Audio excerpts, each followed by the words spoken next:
pessoas, tudo bem com vocês? Aqui é a Nana. E antes de qualquer coisa eu peço desculpa se ficar um som de vento no fundo, é que realmente tá ventando muito hoje e aqui tá fazendo muito barulho de vento, então pode ser que saia um pouquinho no episódio. Enfim, a gente ficou uma semana sem publicar episódio novo devido à correria que de vez em quando aperta do lado de cá, mas aqui estamos. E durante essa semana sem episódio novo eu fiquei pensando sobre o que eu deveria falar nesse próximo. E enquanto eu orava sobre isso, o Senhor me lembrou do que o Anagrama é, né? Que é um lugar onde tanto eu quanto os meus amigos compartilhamos dos nossos corações, das nossas meditações, né? Das coisas que o Senhor tem feito e nos ensinado. E então eu entendi que hoje eu deveria falar um pouquinho com vocês sobre a volta de Jesus. Eu tenho estudado semanalmente com o pessoal da Base Cursos os 150 capítulos da Bíblia que falam sobre o fim dos tempos, então esse é um tema sobre o qual o Senhor está falando muito ao meu coração, mas eu quero entrar mais a fundo em como foi que esse assunto chegou na minha vida e etc.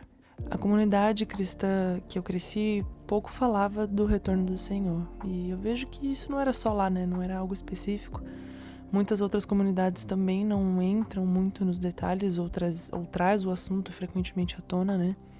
Então, na minha experiência, eu sempre soube que Jesus retornaria e fim. Só isso, nada além disso. E eu acho que aqui cabe até um aviso de que nesse episódio eu não vou pregar passo a passo da vertente teológica sobre o fim dos tempos que eu acredito. Hoje eu quero conversar um pouco sobre como a minha falta de interesse e estímulo de conhecimento a respeito da volta de Jesus me levou a ter uma vida muito autocentrada. Nos primeiros meses da pandemia, ali em 2020, o assunto do fim dos tempos se tornou algo muito presente no meio cristão, né? E eu reconheço que teve meio que um surto coletivo de medo e coisas do gênero, mas eu levei a questão para um lado bom, eu diria. Quando eu vi um monte de gente falando de teoria sobre a vinda do Senhor, eu me questionei porque eu não sabia absolutamente nada sobre aquilo. Sendo que se eu sou cristã, né, minha vida deveria apontar para esse dia e, claro, ansiar por ele. E se você é um ouvinte frequente desse podcast, acho que você já percebeu que um dos modos mais frequentes de Deus falar comigo é me confrontando.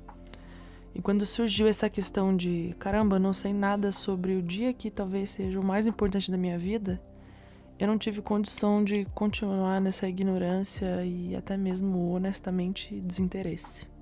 Eu sei que não houve muito estímulo para eu estudar sobre isso no ambiente em que eu cresci, mas chegou num ponto em que o Senhor trouxe essa questão para mim, então estava na hora de fazer algo a respeito. E aí eu fui atrás de aprender pelo menos um mínimo a respeito do dia do Senhor.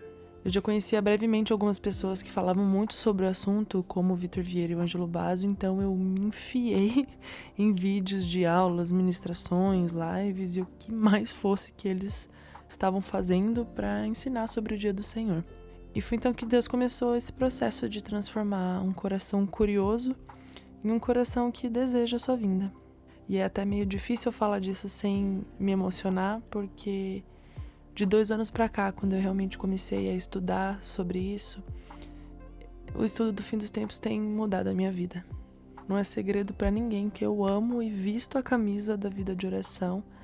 E no dia que eu descobri como a oração é importante e é valorizada no fim dos tempos, a sensação era que eu tinha encontrado o meu lugar. Quando o Senhor arrebatou meu coração para a oração, eu não entendia o poder disso, sinceramente. E hoje eu vejo o Senhor, desde aquele momento, me fazendo olhar para Ele, colocando como uma semente no meu coração para desejar a eternidade, onde eu vou encontrar pessoalmente com aquele para quem eu oro. Existem alguns temas que regem a minha vida hoje que foram despertados em mim por causa e através do estudo do Dia do Senhor. Alguns deles, inclusive, existem episódios específicos aqui nesse podcast, como a contemplação, o senso de eternidade. E pensando nesse assunto, né, até para produzir esse podcast aqui, eu acho curiosa a forma como o Senhor foi me conduzindo na caminhada cristã até chegar ao ponto de amar e desejar a sua vinda. E esse caminho começou com, em primeiro lugar, anos atrás, ele me fazendo ter interesse em estudar sobre identidade, até chegar ao ponto em que eu entendi como ele me vê, e isso talvez seja até para um outro episódio. Então, o caminho para entender minha identidade foi através da oração e das verdades bíblicas, tanto sobre Deus quanto sobre a idolatria do coração humano. E aí, diante da realidade da idolatria, percebi que eu precisava conhecer mais do Senhor para me tirar como alvo da minha vida. E conforme eu fui pedindo para Deus me dar mais conhecimento dele, eu senti esse vazio gigantesco, dada a minha ignorância quanto à sua vinda.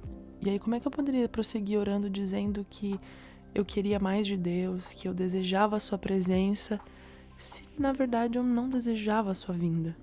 Então, nesses confrontos, durante a oração, Deus me mostrou o quanto a minha vida ainda era muito autocentrada. Como os meus planos, desejos e até orações tinham muito a ver comigo e pouco a ver com Ele e com o seu plano. E bem, querendo ou não, eu acho que esse entendimento foi fruto e resposta dele mesmo, dessas orações que eu fiz pedindo por mais dele. E hoje eu vejo que até a forma com que eu leio a Bíblia mudou. Eu entendo que ela completamente aponta para o glorioso dia da vinda do Senhor. E que esse dia deve se tornar a esperança e direção da minha vida. Eu me pego várias vezes ansiosa por questões tão pequenas do dia a dia, e quando eu me sento para orar, o Senhor me lembra que tudo isso é passageiro. Que nenhuma dessas coisas se compara com a glória que em nós há de ser revelada. Todas as aflições, todas as dores, elas têm uma data de validade. Vai haver um dia onde não mais terá choro, nem dor, nem aflição, porque o Senhor estará habitando conosco. Sabe, colocar nossa esperança e expectativa no dia do Senhor guarda o nosso coração de ser frustrado e nos faz conhecer aspectos do caráter dele que talvez antes disso nós não conhecíamos. Falo por mim mesma aqui, a contemplação do Senhor na minha vida mudou muito depois que eu entendi como Ele deseja habitar conosco, como Ele revela seu caráter através do seu plano para nós. E tudo isso nos lembra frequentemente que Deus está desde o início escrevendo uma história de amor, onde o seu maior desejo é habitar conosco para sempre. Me constrange demais saber que o autossuficiente Deus, que não precisa de mim, deseja estar comigo eternamente. Ter na mente cravada essa verdade de que Ele deseja habitar conosco eternamente, que isso vai acontecer, transforma as nossas vidas. Parece que muitas vezes a gente está preso em querer Deus nas coisas pequenas do nosso dia a dia, sem nos lembrar que, na verdade, isso é tudo pequenas partes do grande plano que Deus escreveu durante toda a história. E que nossas vidas devem, de fato, apontar para o glorioso dia da sua vinda e não para as resoluções das nossas pequenas causas. Uma vez, num estudo do fim dos tempos, um amigo disse que, na verdade, não importa qual seja a sua vertente de crença sobre a ordem dos acontecimentos da vinda de Jesus, o que realmente importa é se a gente deseja a presença dele mais do que qualquer outra coisa e se a gente vive esperando e apressando a sua vinda. No fim das contas, o que realmente importa é se a presença de Deus é aquilo que nós mais desejamos. Várias vezes eu ouço pessoas dizendo que não querem que Jesus volte antes de conseguirem realizar X e X vontades. Eu mesma já disse coisas assim no passado e, meu Deus do céu, como isso é ofensivo. Quão idólatras nós somos, que mesmo crendo no Senhor, nossos corações estão verdadeiramente voltados para as pequenas realizações dessa vida passageira. E diante disso eu oro para que o Senhor nos converta, para que os nossos desejos sejam submetidos a Ele e Ele transforme nossos corações para desejar o que Ele deseja, para que o nosso alimento seja fazer a vontade dEle. Não é à toa que eu sempre falo de idolatria por aqui. As nossas vidas estão sendo sobre nós mesmos. Nós não vivemos na expectativa da vinda do Senhor, nós não desejamos sua presença mais do que tudo, sendo que, da parte de Deus, o que Ele mais deseja é estar conosco eternamente. E se nós não desejamos estar com Ele hoje, como é que a gente vai querer estar com Ele por toda a eternidade? Eu acho que a coisa que o Senhor mais me constrange, desde que Ele colocou o seu dia no meu coração, é o quanto eu ainda consigo viver sem Ele. É muito fácil a gente se perder nas atividades diárias, vivendo focado na vida que é passageira.